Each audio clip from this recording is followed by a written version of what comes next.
Hayırlısıyla bir Ramazan ayına daha yaklaştık. Ramazan ayı tüm halkımız için, esnaflarımız için, vatandaşlarımız için hayırlar getirmesini Yüce Rabbimden diliyorum. Ramazan rahmet ayıdır, bereket ayıdır, ibadet ayıdır.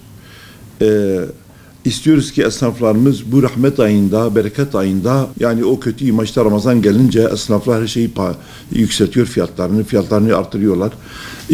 Bu kötü imajın bir daha gelmemesi için esnaflarımızdan isteğimiz, talebimiz bu konuda duyarlı olmalarıdır.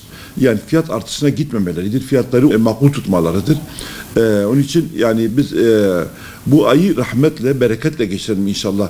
Yani bereket fiyat artışında değil, birbirimize yardımcı olmaktadır, sosyal dayanışmaktadır.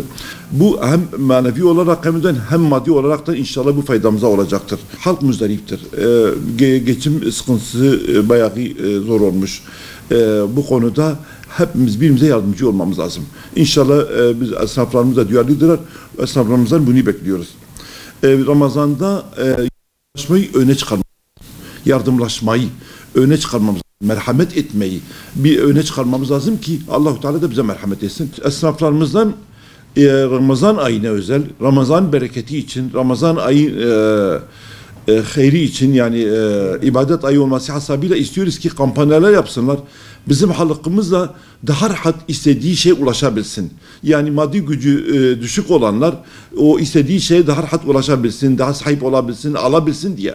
Şimdi bu konuda hakikaten hayat şartları çok zor olmuş, geçim zor olmuş. Evet, esnaflarımız da masrafları çoğalmış, giderleri çoğalmış. Ama bu konuda biz isteriz ki esnaflarımız kampanyalar yapsınlar Ramazan ayına özel. Ondan sonra olarak yani birbirimize yani fiyat konusunda yardımcı olalım. Tüm vatandaşlarımız istediği şeye, elbise olsun, giyim olsun, gıda olsun, rahat ulaşabilsin, alabilsin diye. Küçük esnafımız, yerel esnafımız şehrimizin bel kemiğidir. Küçük esnafımız, yerel esnafımız şehrinde yatırım yapıyor. Onun için biz halkımızdan isteğimiz, talebimiz yerel esnaftan, küçük esnaftan alışverişini yapsın. Yapsın ki hem şehrimiz güçlensin, hem hep beraber kalkınalım. Buna çok duyarlılık istiyoruz. Duyarlılık bekliyoruz halkımızdan. Eğer biz birbirimize destek çıkmazsak olmaz. Gerek biz birbirimize destek çıksak.